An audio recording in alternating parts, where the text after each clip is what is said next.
The views and opinions expressed in this program do not necessarily represent those of Natural Bridges Media or KSQD's staff, volunteers, or underwriters.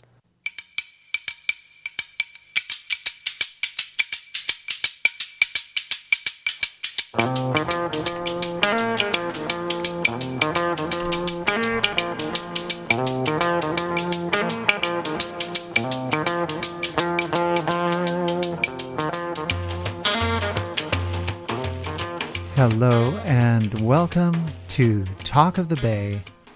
I'm your host, Len B.A. And with me today is Dr. Janice Hadlock. Dr. Janice Hadlock is a professor of acupuncture and a well-known researcher in the field of Chinese medicine.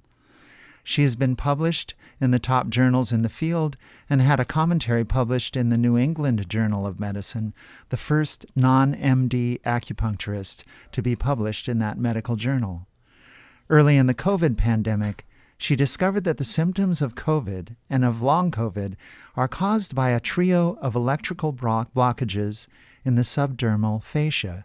Through successive treatments of COVID patients in 2019 and 2020, she found that these blockages can be straightened and removed by stroking the affected area with the hand. Her instructions for doing this are available on the internet. Dr. Hadlock has been working with the National Institutes of Health since 2022.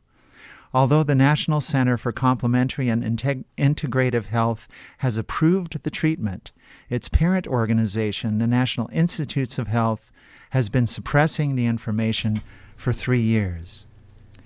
Janice Hadlock, welcome to Talk of the Bay. Thank you for having me. Yeah, it's great to have you here. You've practiced Chinese medicine for a long time, and you've taught for many years. To start with, could you tell us a little bit about your background? Sure. I went to UC Santa Cruz, got a degree in biology, and then in the 1980s, I attended 5 branches, the Santa Cruz College of Chinese Medicine, and after I started doing research and getting published, they had me there as faculty, so I taught there for about 30 years. I'm now retired, but still writing and doing research. Great. And back in late 2019, I understand that you encountered some patients with COVID symptoms, like aching, fever, respiratory congestion, fatigue, loss of smell, all those different symptoms we've associated with COVID. And this is before we had even publicly named it or identified the virus. But you actually had people come in with these symptoms, and you found a way to treat them successfully. And I wonder if you could tell us about those early encounters, about what you diagnosed, and how you treated those patients. What I noticed back in December of 2019 wasn't so much the symptoms of COVID, because many people get exposed to COVID and recover with very few symptoms. In fact, many people have told me that they never had COVID, but as soon as I check what the currents are doing in their body, it's clear that they did have COVID and they still have long COVID. What was most interesting with those patients back in December, they were relatively healthy people, Santa Cruz folks, and they couldn't recover. So it just seemed like a regular flu. And they would say, every morning I think today I'm going to be better, and then I'm just in this fog and I can't get over it. So that's what was interesting. The commonality was they couldn't move forward from it. My practice, I usually check what's going on with the electrical currents in people's bodies. In Chinese medicine, they're called channels, sometimes erroneously called meridians. A meridian is an imaginary grid on which one can assemble data. The government of China prefers the term meridians because they say that channels don't exist because they are too Taoist. So the atheist government of China actually considers that all the channels that we learn about in Chinese medicine are only historical superstitions. That's the official stance. So I will be using the word channels instead of the word meridians. And these channels can be felt by hand. Again, that's illegal in China. If you teach about the channels of Chinese medicine as if they are real in China, you will go to camp to be retrained. Oh, I'm glad you're here, not there. Yeah, I'm so glad. At any rate, it's important to understand that with every virus, before you really start feeling sick, that virus is in your body and its very nature.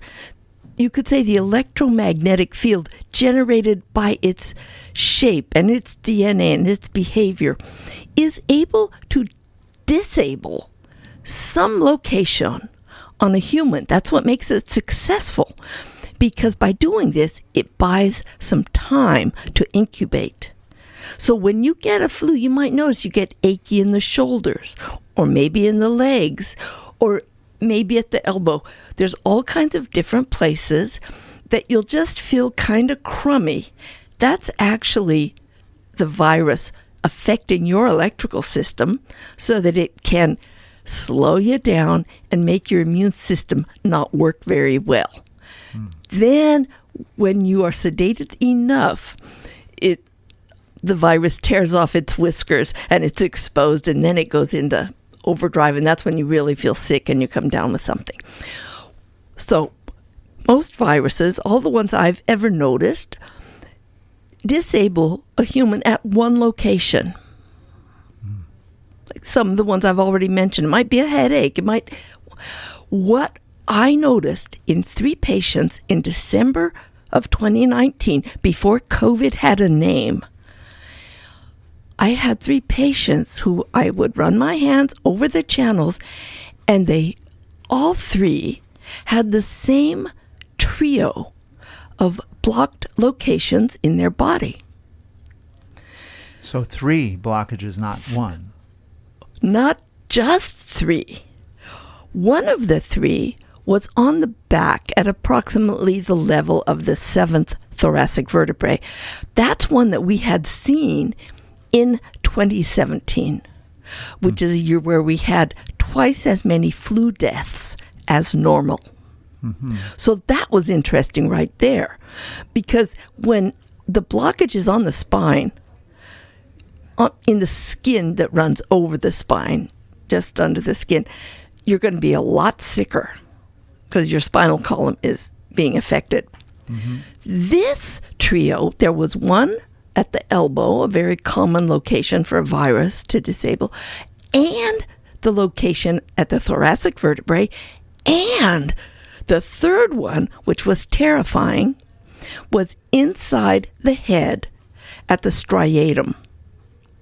What's the striatum? What's the striatum? Inside the head, almost smack in the center, the very center of your brain, is an area called the striatum that helps regulate so many autonomic systems. So temperature regulation, breathing, heart rate, blood pressure, key what's called autonomic regulation. Right, the stuff that happens even when we're not thinking about it. Right? Yeah.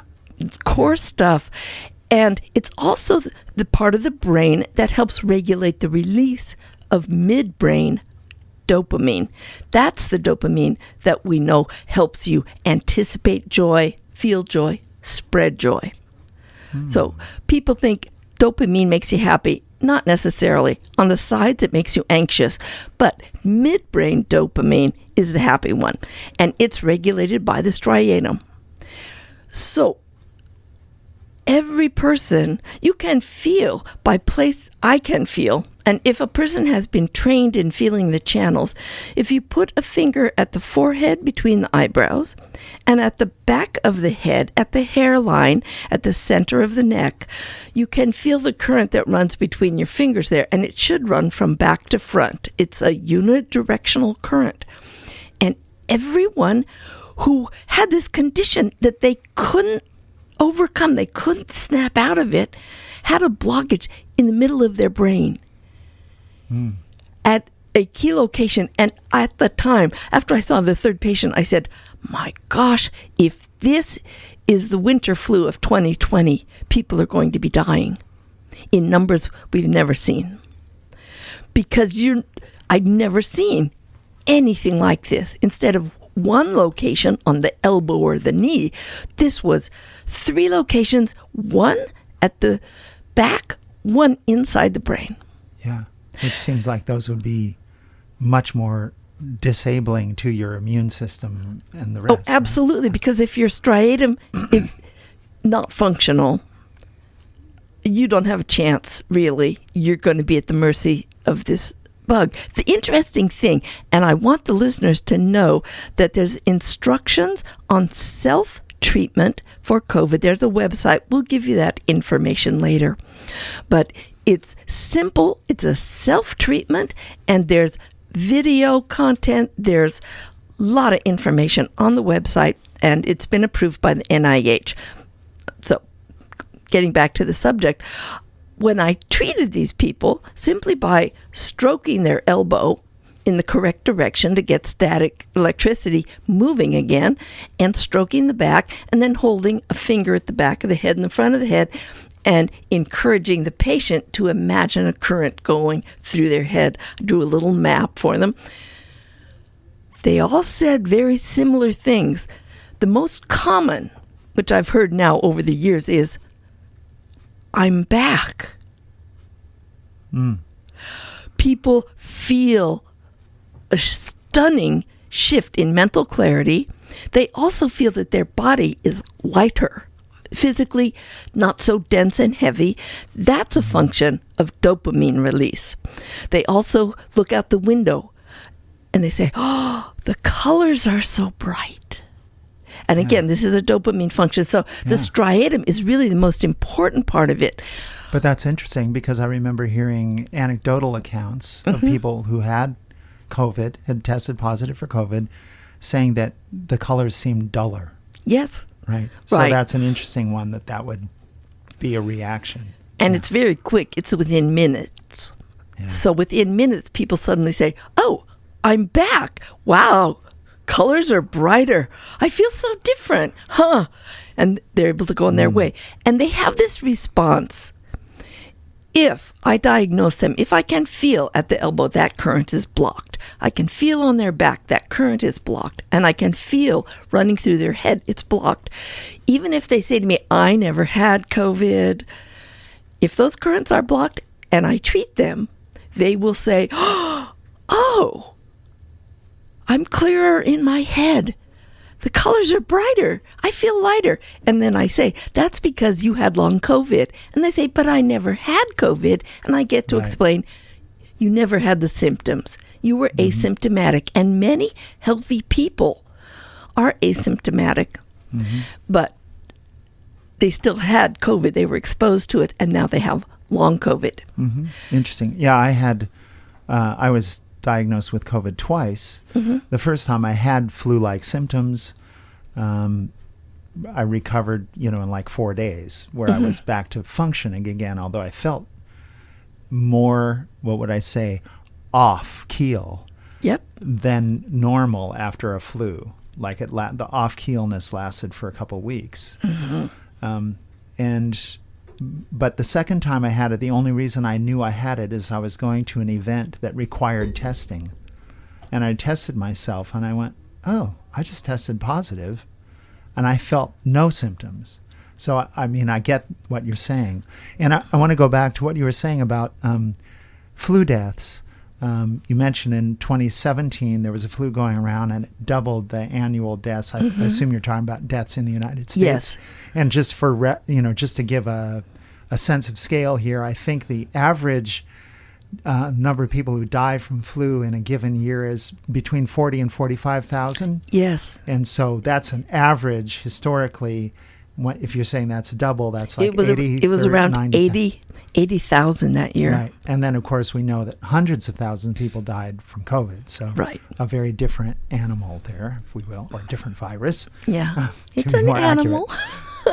Are viruses animals? I thought they were their own thing. Isn't that its own classification? I don't know. It's a living thing. It's definitely a living thing.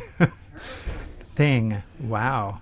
So during this time that you had begun treating people, and we didn't really know what we didn't have like a, broadcast information about it at that point. Did you or any of your students get infected? Here's the thing. We didn't have tests. Mm-hmm. And I would say my patient base, it tends to be people who are very healthy. They exercise, they eat very well. If they're sick, they go to bed. And so a lot of people that I've known weren't very symptomatic, even though they probably were getting COVID. Mm-hmm. The only reason these people came to see me, my first 3 patients, was because they didn't feel right and they couldn't quite get over it. They were no longer symptomatic of flu. Yeah. So I want to mention something. I traveled around the world lecturing on this subject, Africa, Australia, around the U.S. Actually, I went to Africa and Australia because I couldn't lecture in the U.S. The U.S. had rules about you couldn't talk about COVID unless you got permission from the NIH. So that's why I had to travel internationally. But what I have noticed over the last 5 years is diagnosing people with long COVID, about 75% of the world population has long COVID. Most people do not realize that. Right. I was continuing to work for several years, and I check every person who comes in my office. They might come in for a sore ankle, but I will check them for COVID, and regularly people have it, and I treat it. They might not have active COVID, but they've got long COVID. So I treat that, and then I might see them 6 months later, and they don't have it, and then I see them again another 6 months later, and they've got it again. So we are all regularly being exposed. And if we aren't practicing good mental hygiene, we are going to have long COVID, and we will probably never know. Let me say what I mean about mental hygiene. I was treating a family, just checking them for COVID, because that's something I do now, checking for long COVID. There were the 2 parents, the 17-year-old and the 13-year-old. The parents and the 13-year-old all had long COVID. So I treated them all, and they all went through the reaction. They felt much better. The 17-year-old did not have any blockages at those locations. So I asked him, do you do some kind of meditation or focus at the third eye, the point between the eyebrows? Are you doing something to stimulate your forehead mentally? And he looked a little embarrassed and a little shy because he had never talked about this with his parents. But he said, yes, I've learned that it's really good to every day spend a few minutes focusing mentally at the third eye. So I do that. Wow. Well, you see, of course, if you are focusing mentally every day at the third eye, you are increasing the flow of energy through your striatum, that current that's going in at the back of the neck, up the brainstem, bending and going through the striatum and over to the third eye. If you're stimulating that every day, you're not going to get long COVID. Yeah. And we, it's often said that, what you focus on gets your energy. And I think you're saying in a somatic sense, this is literally true in our bodies, just simply that focus. By bringing your focus to the frontal lobe of the brain, you are increasing energy flow in the part of your brain that is recognized as stimulating focus. When you focus on something, it stimulates that front part of your brain. It's reciprocal. So if you intentionally stimulate that part of the brain, you're going to be sending more energy there. Or if you focus intently, if your style of thinking is sharp focus, you are going to be stimulating that area. Yeah. For listeners who may have just tuned in recently, my guest is Janice Hadlock. She is a doctor and professor of acupuncture, a well-known researcher in the field. And early in the COVID pandemic, she discovered that the symptoms of COVID could be successfully treated with touch. And we've been talking about her experience with that, and we're going to get into some of this in more detail. So you just described a situation with a whole family that you treated and their symptoms and practices that helped protect one of them from having the symptoms. But there's been a number of years now. I mean, it's been, we're going on, is it 5 years? Yes. Since COVID first kind of entered into common transmission in the United States anyway. And so you've probably seen a lot of people with COVID symptoms in that time. And I wondered if there was, if you, like you found this diagnosis fairly early on, but did you discover anything additional through this process of treating people and hearing about their symptoms and hearing their reactions to the treatment? Okay, let me clarify that this treatment, if you have ongoing COVID and your body is actively fighting a virus in you, then this treatment will hugely reduce your symptoms and make you recover more quickly. But the real problem with COVID is that most people in the world have long COVID. They don't realize it. They are not necessarily having flu symptoms. They might have back pain, shoulder blade pain, breathing problems, all kinds of things related to the electrical blockage that are still present in the body. And those blockages is what are causing these other symptoms that they can't be sure, is this COVID or not? Because it's just a digestive problem, or my sinuses have never really cleared up right, or food doesn't taste. They don't know what it's from, but these symptoms are all being caused by this trio of electric blockages in their body. So 2 things to consider. One, if you have COVID, this treatment will greatly minimize your symptoms. And if you have long COVID, but you'll need to maybe do the treatment 2 or 3 times because you're still actively fighting the bug. If you have long COVID, you only need to treat yourself once, and the long COVID is gone until the next time you've been exposed. And then you might be asymptomatic because you've got the immune response established, but you will still get long COVID again, because even in the couple of days that the virus was in your body, it was able to establish this problem. Wow. Let me explain briefly. So I discovered this by early spring of 2020. I was very confident about what I was finding. But when you're doing research, you must always try to replicate it in other countries, because for all I know, it's the result of Santa Cruz water or some local thing. So when you're trying to replicate medical, you want to do it in other places. So I sent this information to friends in England and in Australia.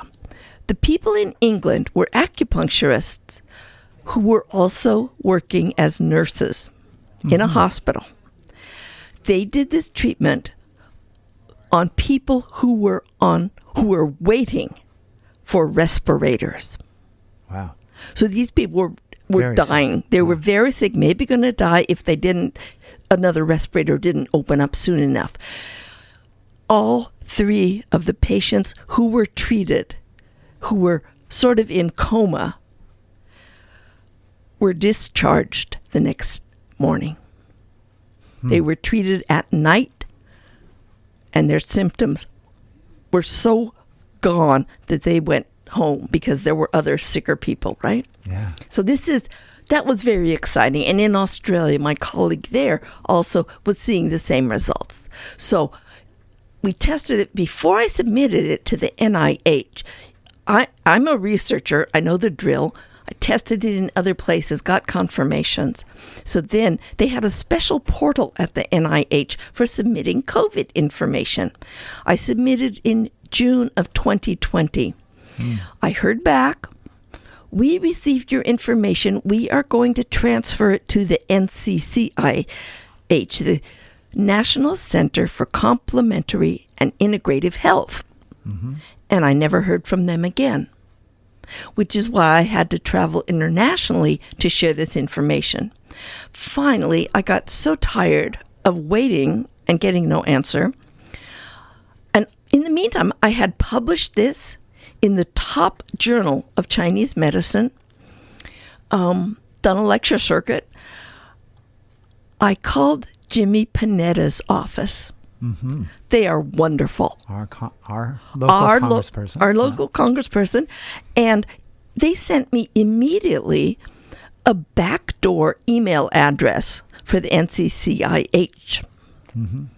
So I contacted them and I said, look, I've published this. It's been in practice. It's been tested, all these things. And they wrote back to me within 24 hours. Wow. It was great. But they just wrote and they said, okay, you've done the research. You've done the publishing. You're good to go.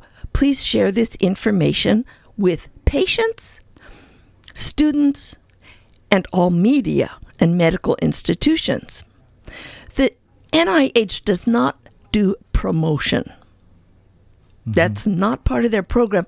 They usually fund research. Right. So they wrote and explained, we cannot take this information and do anything with it, but based on all the steps you have fulfilled, you have the right, and we are encouraging you to share this information. So I thought that was great. And 10 days later, I got another email from the NCCIH. This was unsigned. And it said, you don't know who sent it. I have no idea who sent it, but they wrote, thank you, with a long string of exclamation points.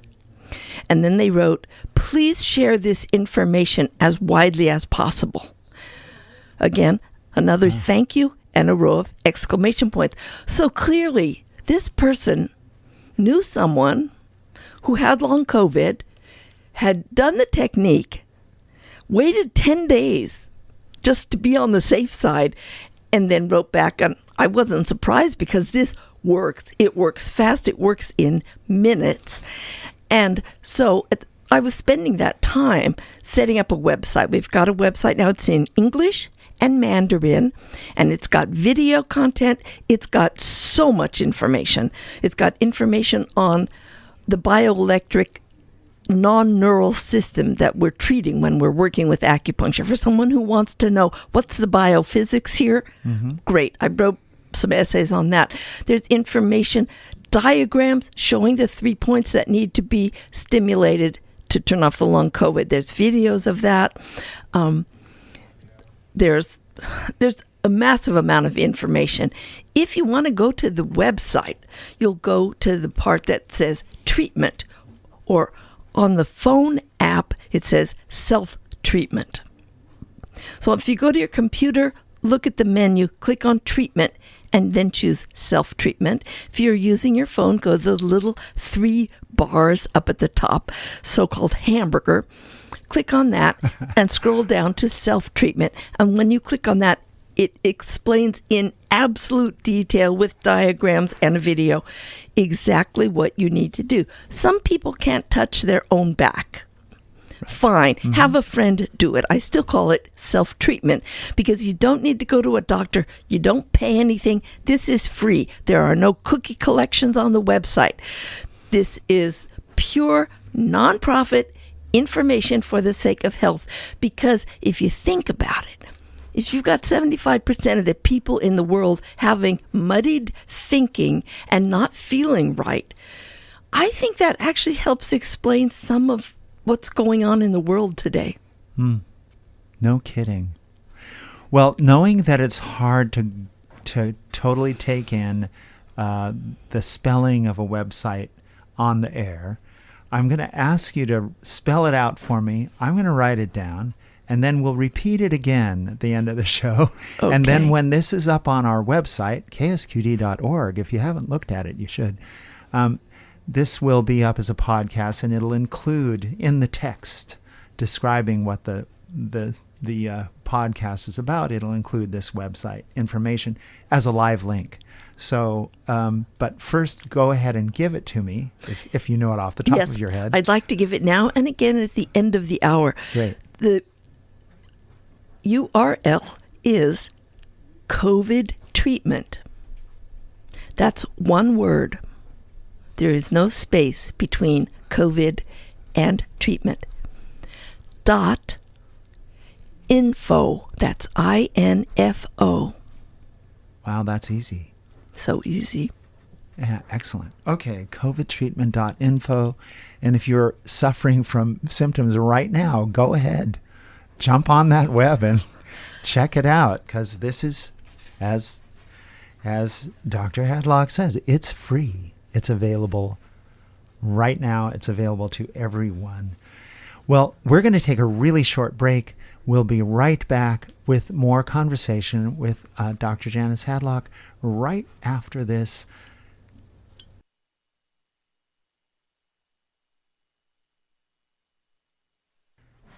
So welcome back to Talk of the Bay. I'm Len B.A., and with me is Dr. Janice Hadlock. She's a professor of acupuncture, a well-known researcher in the field of Chinese medicine. She has been published in many journals, including the New England Journal of Medicine.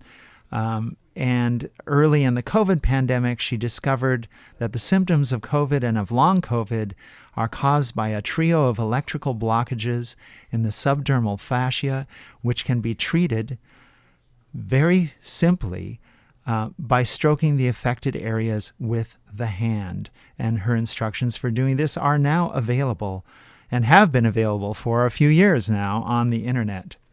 So, Janice, you submitted an article as you were working your way through this research and trying to spread the word about the results. You submitted an article to New England Journal of Medicine, which got published. Could you? Oh, the New England Journal. I'm sorry, my mistake. Go ahead. The commentary accepted by the New England Journal of Medicine was about Parkinson's disease. Oh, okay. So I didn't write That's to them. separate. Yeah, that's separate. Okay. So All right. But you have done research on Parkinson's, and you've been publishing. I've been published, and I've done a lot of research on various. Right. So you got an approval from the National Center for Complementary and Integrative Health, which is part of the National Institutes of Health. But it took a while. You had to get the help from our local congressional office to get them to pay attention to what you had submitted. Once they did, they said, yes, you're good to go. This is approved. What happened next? I'm glad you asked. We sent out 1,700 press releases. All the major media, all the major medical institutions. We received one reply from a small clinic in northern Canada. Well, first we had to make the website explaining all this so that we could say in the press release, just go to this website, all the information is there. So we got contact from this small clinic. They said, what do we do? And we said, go to the website, follow the instructions. But everyone else we contacted, what we have to assume is when they got a press release saying we have found a very simple, free self-treatment for the symptoms of long COVID and a method for diagnosing long COVID, they had to say to themselves, if this were real, we would have heard about it. So we received no replies. I sent multiple press releases to the Santa Cruz Sentinel, thinking, as you know, favorite son or something. Even the good times. Once a year, sending the press release. I've never received a reply. Wow. Yeah. And needless to say, they have not published that information. No, I bought an ad with the Good Times, a public service announcement with a QR code saying, click here to go to the website that explains how to self-treat COVID and long COVID. So I can't know because we do not track on that website whoever comes or goes. Because some people don't like being tracked, and I totally appreciate that. But no, the Good Times never answered the press release, even though I was saying, local angle, including the Jimmy Panetta angle, all this. I thought that might get someone's notice, but it did not. So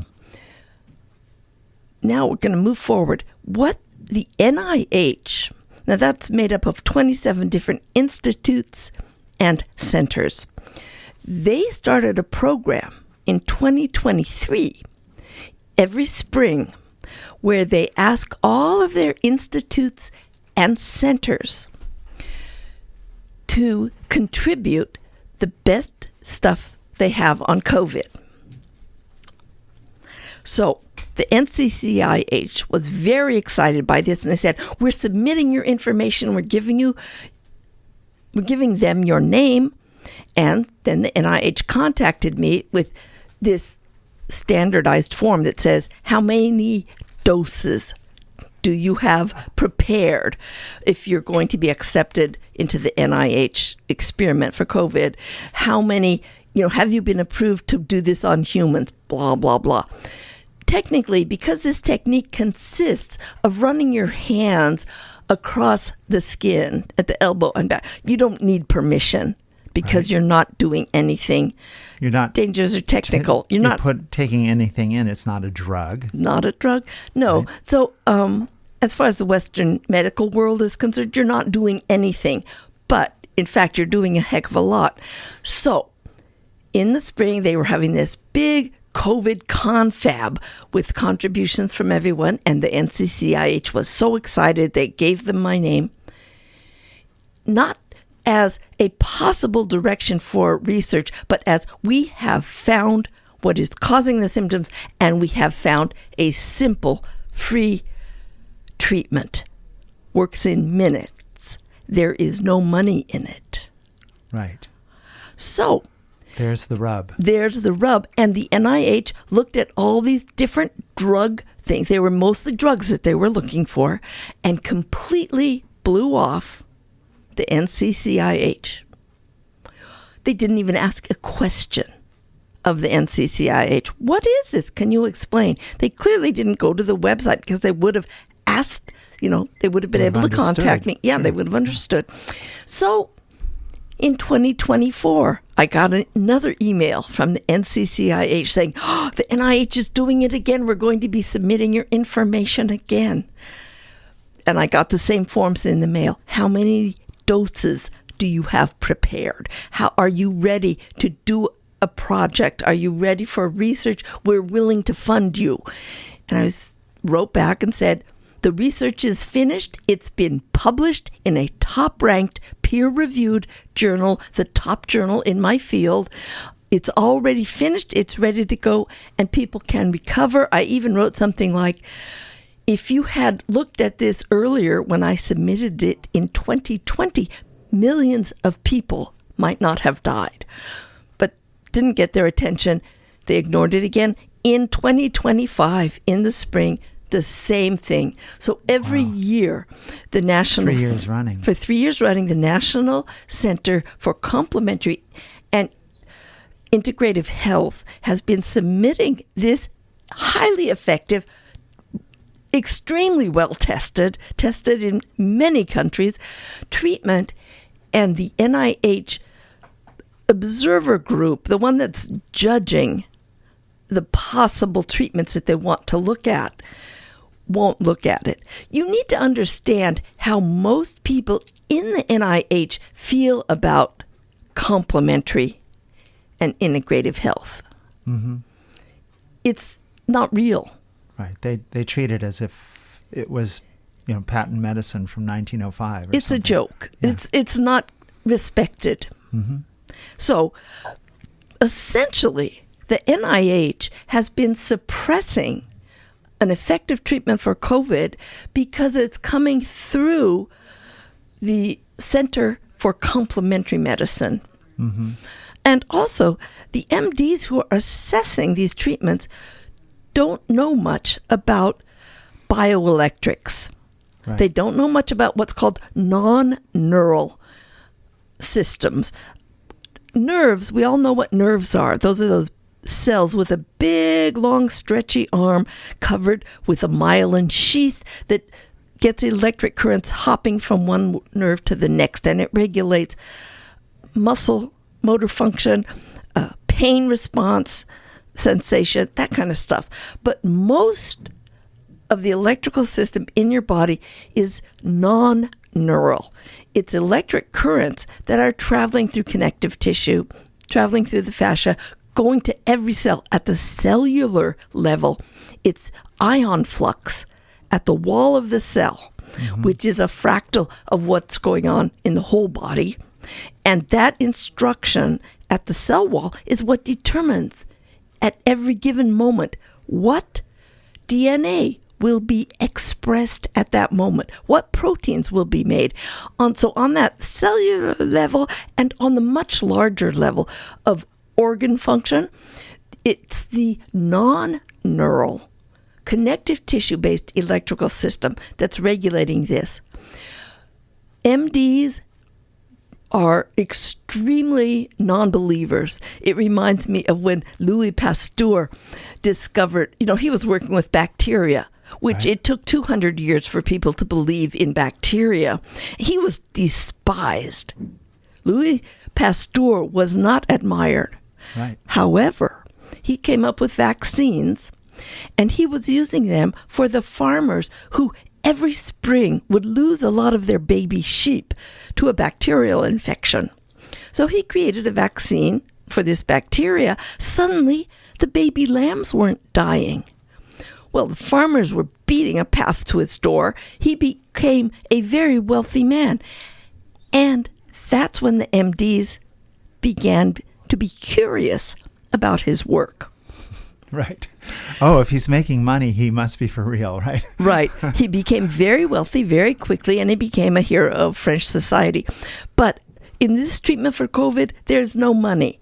It's out there. The information is out there for free. No cookies on the website. No collecting of information of people who visit the website. Please go there if you think you might have long COVID.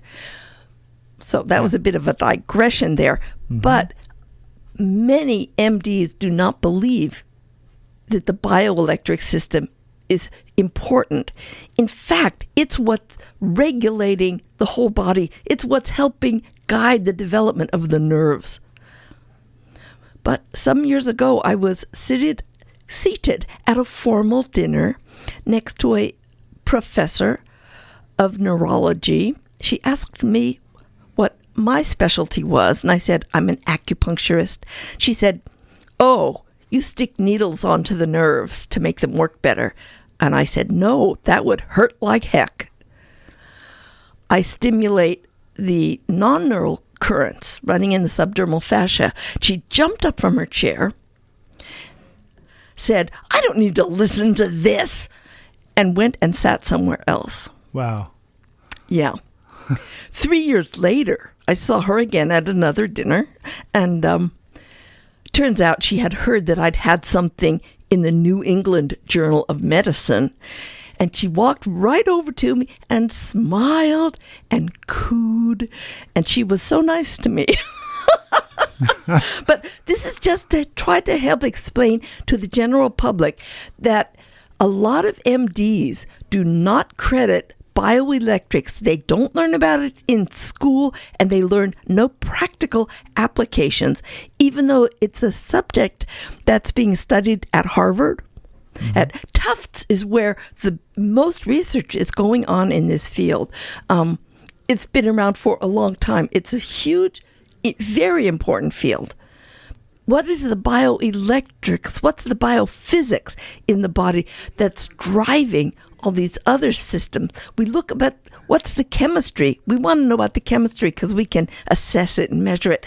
But it's the bioelectric system that's directing the creation of the chemistry, telling the organs when to release it and not. So it's an important field. It's the field we use in the application of acupuncture. Most students do not learn about it in acupuncture school. It's not required for the state boards. So for the state boards, you must learn the official Chinese government view of acupuncture. which does not believe in bioelectricity. All the research on this is being done in the United States, and the lead researcher, he's a brilliant guy in all kinds of tech fields, and he's also an acupuncturist, as well as being a molecular biologist and all this, Dr. Michael Levin at Harvard and Tufts. And so it's funny that finding the proof of Chinese medicine is happening in the U.S. The Chinese government disapproves of it because it supports too many Taoist understandings of how energy moves in the body. Right. It doesn't fit their ideological framework. Right. Also, we see that same behavior in all kinds of contexts. If yes. something doesn't fit your ideological framework, it's not real. Yes. And also, for a long time, the Chinese government was very embarrassed by the Western mockery of Chinese medicine. Mm-hmm. So they've been working really hard to make sure that acupuncture is going to be in alignment with Western medical thinking from about 40 years ago. Right. Which is the most easily documented form of that thinking that they can get their hands on. Right. So people who study Chinese medicine, if they want to learn about the real physics behind it, they're going to study that after they graduate. They'll do their continuing education. So there's a lot of people studying this, but just because someone has an acupuncture license doesn't mean they know anything about bioelectrics. Right. So, and I notice people who've studied study acupuncture in, say, England or Germany have a slightly different take on it because they're a little more open. I found it interesting when visiting friends who live in France, for example, that homeopathic medicine is universally used by the medical doctors because they've found out that it works, right? Yes. And just as a funny anecdote here, my mother, when she was elderly, had a chronic low sodium in her blood. And your sodium is very critical for all these metabolic processes. It absolutely has to stay within a certain range. And they can tell you normal range is such and such. I don't remember the numbers. But hers was chronically low.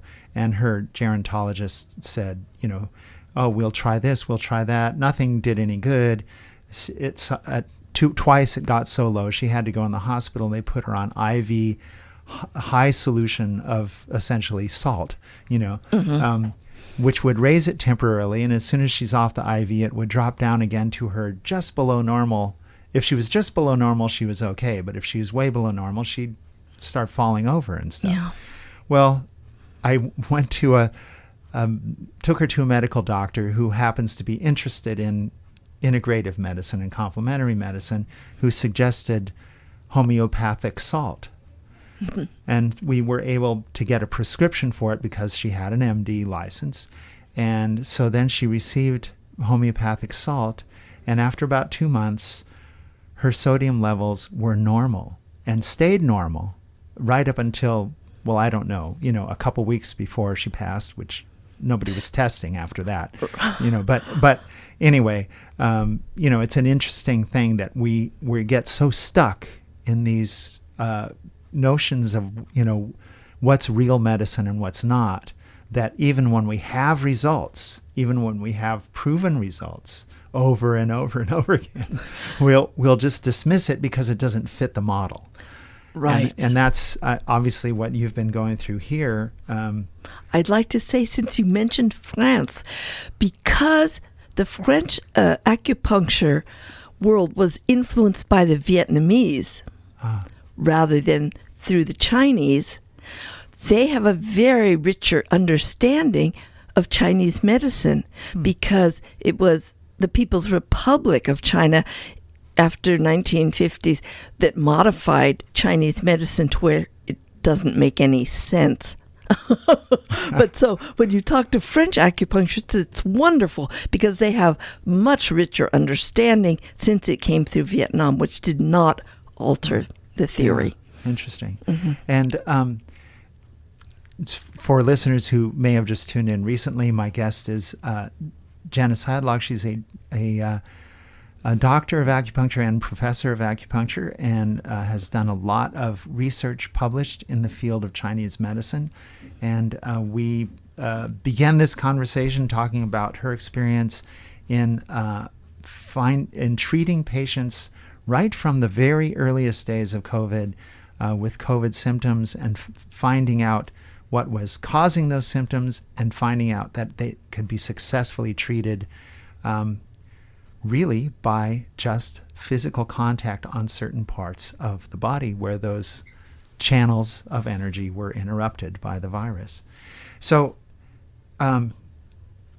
yes, you were just mentioning the French acupuncturists, and it made me think. Also, you had mentioned you had traveled in Africa and shared the results of your work. And I wondered if you found, I'm not familiar with how much acupuncture exists in Africa as a common practice. And I wondered what you encountered there in terms of the response you got and practitioners that you might have worked with. So interesting. I went into Cape Town, and I was trying to get connected with the local acupuncture schools, and it was really hard. Emails weren't being answered until it was too late. But I was able to connect with the local Society for Craniosacral Therapy, which is actually just as good because they are used to working with hands on people as opposed to needles. And one of the things I'm emphasizing is you don't need acupuncture. Though I am an acupuncturist, a lot of the problems, the medical research I've done has shown that acupuncture isn't always a solution, but understanding the biophysics of what goes wrong and being able to track it, that can help you cure illnesses like what causes intrinsic asthma, what causes Parkinson's disease, all these things. If you can work with the electrical system, the subdermal, non-neural bioelectric system, you can actually learn a lot about a lot of syndromes and find out that they're quite curable. So I contacted the local craniosacral group, and they were very interested. So I was able to teach a program there. I don't know what the follow-up was. We made a recording and made it available to everyone in the South African Craniosacral Association. And then I flew to Australia, where I was also able to teach a class, where I was the first person to get a visa. You might recall, no one could go to Australia, even if you were Australian. Right. And I wanted to set this up, and the lecture promoter said, "You won't be able to get a visa." And I said, "No, my sense is that I will. I'm going to apply."